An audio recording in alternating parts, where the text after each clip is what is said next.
Welcome to Saints and Feasts of the Catholic Calendar, meeting the greatest men and women who have ever lived. September 20th, Andrew Kim Tae-gån, priest, and Paul Chォng Hasang and companions, martyrs, 19th century, patron saints of Korea. Their martyrdom for a new faith caused the Christian sun to rise in Korea. Catholicism was not originally brought to the isolated Korean peninsula by celibate missionaries who trekked over its remote borders or who landed on its far shores from the outside. Instead, native Korean intellectuals had heard interesting ideas and had read intriguing books imported from nearby China about a new faith. These diplomats, professors, and poets went in search of the church. They crossed their own borders to speak with Jesuit priests in Beijing. The Koreans dialogued with the Jesuits, read their works, witnessed the celebration of the sacraments, and saw the Chinese church in action.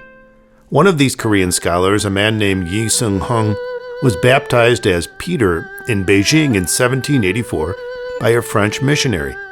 Newly minted in Christ with a convert's fervor, Peter filled his baggage with catechisms, crucifixes, statues, rosaries, and images of the Virgin Mary, and headed back to Korea, excited to unpack the new faith for all to see.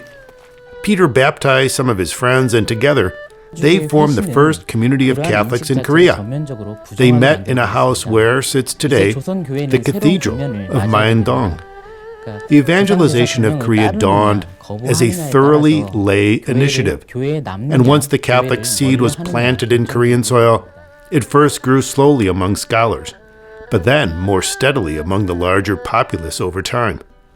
Today's feast commemorates the official persecution that burned hot, then cold, then hot for decades as those first Christian seeds germinated.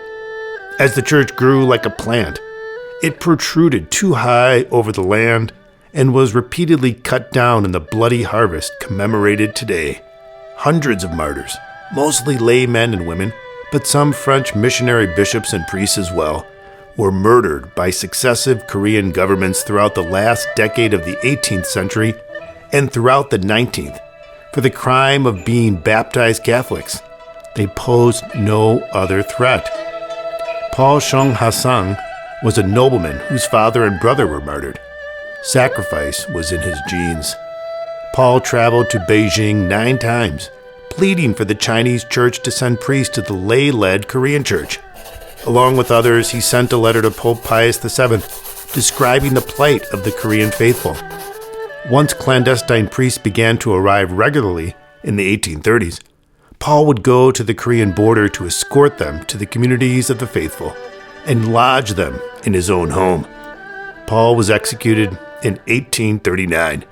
His mother and sister were killed shortly after him. Father Andrew Kim Tae-gån was the very first native-born Korean priest. He departed Korea in 1837 for the Portuguese settlement of Macau to complete his seminary studies. He was ordained by a French missionary bishop in Shanghai in August 1845. He then guided back to Korea the same bishop and a French priest. His priestly ministry would be to die. He was arrested less than a year after his ordination. The authorities were so impressed with his personal bearing, education, and linguistic abilities that they agonized over whether he should be executed. They wrestled with their consciences, but their consciences, in the end, lost. Father Andrew was beheaded at the age of 26 in September 1846. The struggle to establish an organized church structure in Korea was brutal. Today's martyrs, whose names are all known and about whom basic facts are verified, stand in the fore. Yet behind them stand, faceless and nameless, thousands of other martyrs known to God alone. They perished by the sword, by crucifixion, in prison, or of starvation, rather than renounce their Christian faith when faced with certain torture and death. The Catholic Church in South Korea today is immense and vibrant, fully Korean and fully Catholic. The Church in North Korea does not effectively exist, and martyrs may still be dying there today, squeezed to death in the iron grip of its dictators. The story of the Korean church is one of daring, one of steely courage, but one of tears. Only in 1886 did the century of persecution end with the French-Korean Treaty.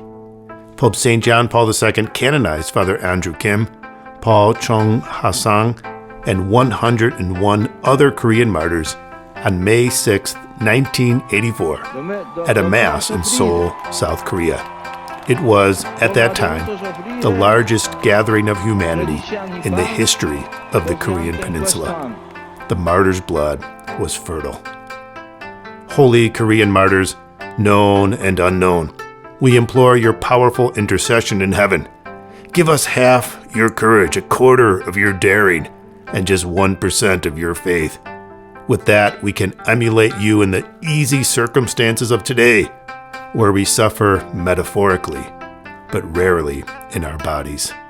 Amen.